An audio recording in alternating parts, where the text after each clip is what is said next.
À cela. Connaîtra-t-on un jour les origines de cette pandémie mondiale? Pas sûr. Alors que la théorie selon laquelle le Covid se serait échappé d'un laboratoire chinois revient en force dans le débat américain et mondial, la Chine rejette la proposition de l'Organisation mondiale de la santé de poursuivre l'enquête sur son sol. Sébastien Lebelzik, vous êtes le correspondant européen en Chine.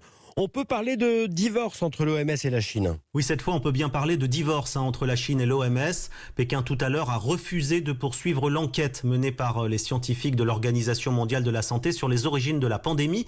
Le vice-ministre chinois de la Santé parle d'arrogance et de manque de respect, alors que le chef de l'OMS avait demandé la semaine dernière un audit des laboratoires dans les régions où les premiers cas de coronavirus ont été identifiés, c'est-à-dire une inspection fouillée des laboratoires de Wuhan, dont le fameux P4 et plusieurs laboratoires P3, car l'OMS n'exclut plus désormais la piste d'un accident de laboratoire. Toutes les hypothèses sont d'ailleurs sur la table, mais pas question pour Pékin de laisser quiconque mettre son nez dans ces zones ultra secrètes.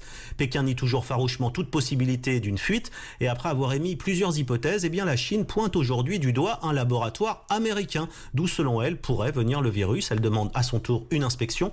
Bref, un bras de fer entre la Chine et le reste du monde qui risque d'empêcher toute enquête sérieuse. La visite en janvier dernier des experts de l'OMS à Wuhan n'avait d'ailleurs rien donné. Le correspondant européen en Chine, Sébastien Lebelzik. En Chine,